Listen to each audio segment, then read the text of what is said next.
So, have you ever stopped to think about how different departments in a big company, like sales and engineering, can have their own separate secure networks but still somehow talk to each other? Well, that little bridge between their isolated worlds, that's exactly what we're breaking down today. We're going to take a look at the whole evolution of inter-VLAN routing. First up, we'll dig into the core problem, why we even need this stuff in the first place. Then we're going to journey through the solutions, starting with an old-school method that was a real bottleneck.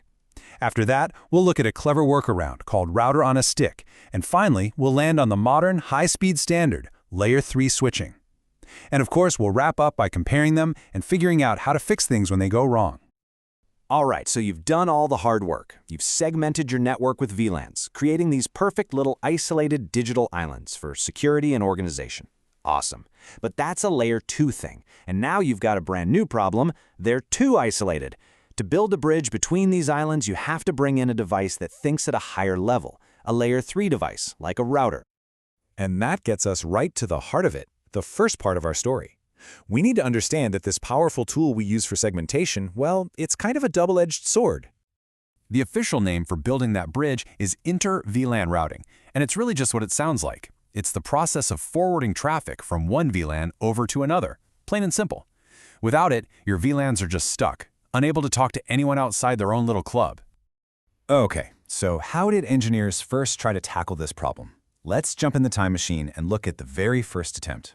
It was a logical idea, but as we'll see, it was deeply flawed. In concept, this method was dead simple. Got a VLAN for sales? Cool. Plug a cable from the switch into a port on your router. Got another one for engineering? Okay, use another cable and another router port. It was this really strict one-to-one relationship. One VLAN, one physical port. And this is exactly where it all fell apart. Just look at this. Imagine a network with 100 VLANs, which by today's standards isn't even that big. This method would mean you need a router with 100 physical Ethernet ports. You'd run out of hardware almost instantly. I mean, it works on paper, but in the real world, it's physically impossible to scale. So clearly, that wasn't going to work long-term. A much smarter solution was needed. And that brings us to the next step in this evolution, a really clever workaround that totally solves the physical port problem, router on a stick. Now, this approach is brilliant. Instead of needing dozens of cables, you just use one physical connection between the switch and the router. This special link is called a trunk, and it's set up to carry traffic for a bunch of different VLANs all at the same time. It keeps them all separate by using these little digital tags, part of a standard called 802.1q. But there's always a but, right?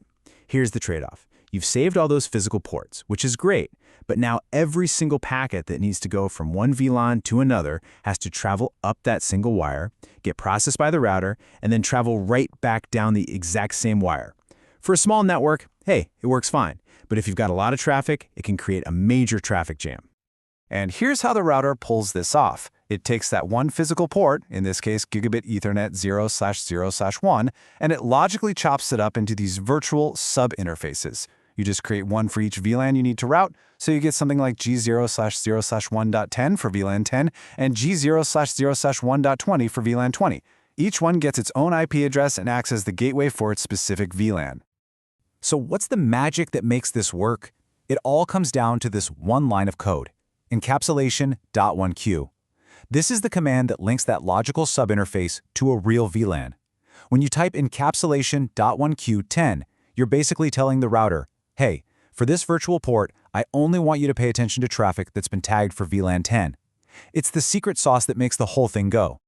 But what if you need pure, unadulterated speed? What if even a potential bottleneck is just not an option? Well, that brings us to the modern enterprise-grade solution, Layer 3 switching. This is the real game changer. A Layer 3 switch, or what we sometimes call a multi-layer switch, has all the routing smarts built directly into its hardware. Traffic doesn't need to leave the switch anymore to go find a router. The routing decision happens right there inside the switch at blazing fast speeds.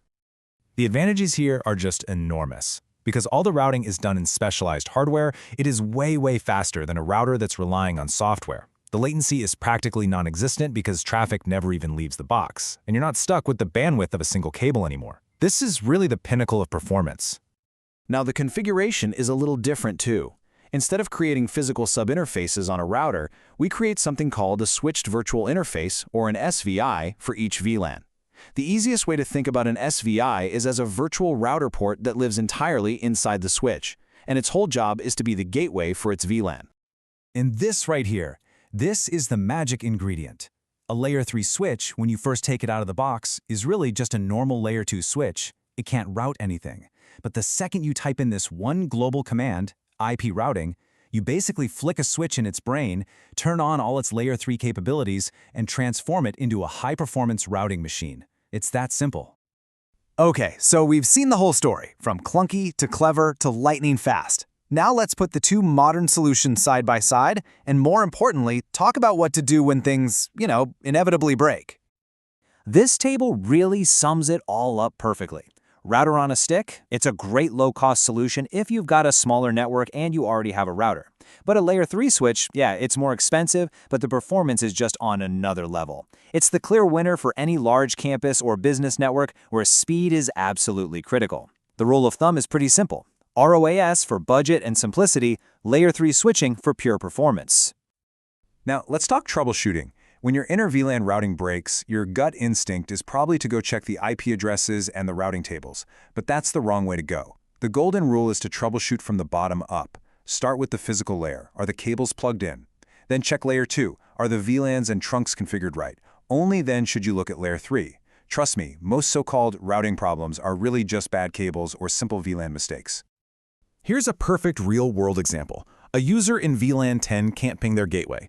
You check their IP settings, everything looks perfect. So what could it be?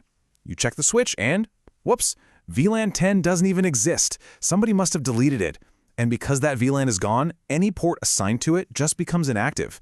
The fix? It's super simple. Just recreate the VLAN, and boom, connectivity is instantly back. And this is what success looks like. On the left, you see that beautiful, successful ping from a PC in one VLAN to a PC in a totally different one. And on the right, you see a routing table that shows the router knows exactly how to get to both VLANs. When you see these two things, you can sit back, relax, and know your network is up and running. So we've come a really long way, right? From needing a separate physical port for every single VLAN, all the way to routing packets at hardware speed inside a single switch. We've pretty much solved the internal network bottleneck, which, of course, leaves us with one final question to chew on. Now that our internal traffic is flying, what's the next bottleneck we need to worry about?